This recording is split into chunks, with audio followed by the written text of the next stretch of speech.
почти 27 см, по-висок е с 10 см, което фактически веднага го прави представител на един по-висок сегмент спрямо Кашкай. Също така, клиренс е с 2 см по-висок спрямо Кашкай и междуосието е по-дълго с 6 см. Това е спрямо актуалното поколение на Nissan Qashqai. Така. По отношение на оформлението и дизайна на интериора. Предполагам тези от вас, които са запознати с предишното поколение и са го карали, то беше изпълнено също с много качествени материали и имаше едно усещане за уют и простор вътре в интериора. Но когато видите фактически оформлението на интериора на новото поколение на X-Trail, виждате колко голяма крачка е направена по отношение на дизайна, оформлението на дизайна. Също така, двойни шевове по подлакътниците на вратите, по седалките на автомобила, алуминиевите акценти вътре на въздуховодите, богатите декорации от пияно лак и луксозните бутони на климатичната система, това са елементи, които безспорно показват, че в X-Trail има внимание към детайла и има също така, показва, че това е един автомобил от висок клас, премиум клас. На следващия слайд можете да видите малко по-подробно точно бутоните на централната конзола, за които ви разказах. Стигнахте ли до уредите, където се вижда скоростомера и оборотомера на автомобила и многофункционалния дисплей, който е между тях? Да. Така, този многофункционален дисплей е заимстван от Qashqai, среща се и в Qashqai, дебютира в Qashqai. Това не е просто един обикновен борд компютър, ако мога така да го нарека. Това е фактически една информационна система за водача, която всъщност има много по-богато разнообразие и много повече менюта в сравнение с стандартните борд компютри.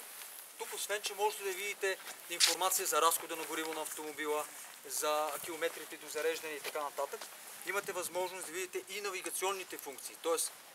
може да ви води, ако автомобил е оборудван с навигационна система, можете да видите фактически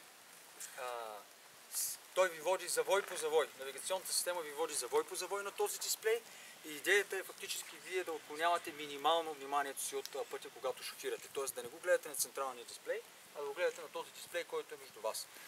Наред с това има информация за налягането на въздуха в гумите и още много други функции.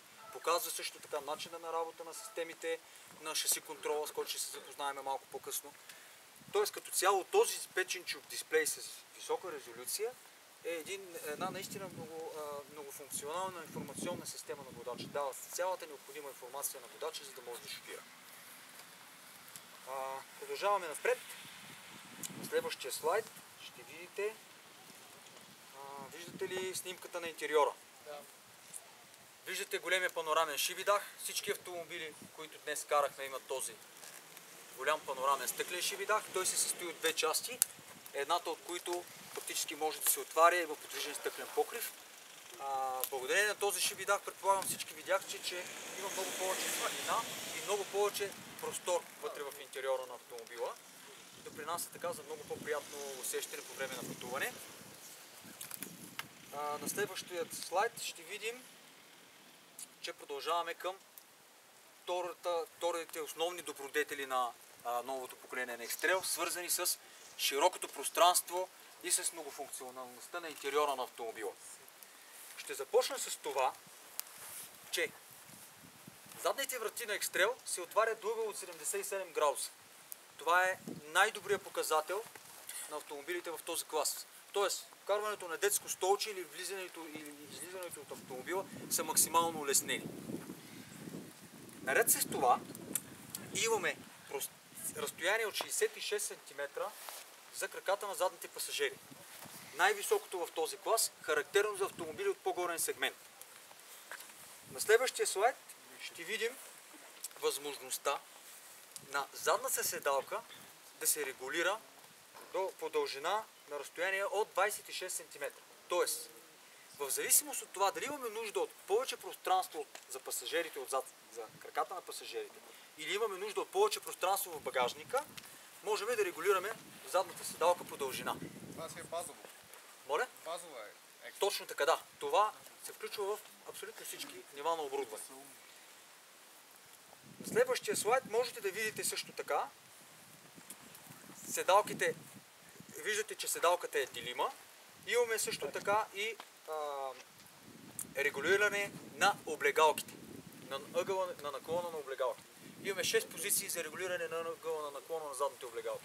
Тоест, ако някой иска примерно да спи по време на пътуване, може облегалката да легне назад, за да може да почива по-пълноценно. Това след вечера ще го теста. Да, предполагам, че след вечеря някой от вас ще се възползват от тази възможност. На следващия слайд ще видите спускането фактически на средната част на задната облегалка, което се превръща в един удобен подлакътник с две поставки за чаши и отваря едно пространство на задната седалка, което позволява, ако желаем, примерно, да превозваме по-дълги предмети, ски или някакво друго оборудване. Моля, също серия. Сериен ски багажник.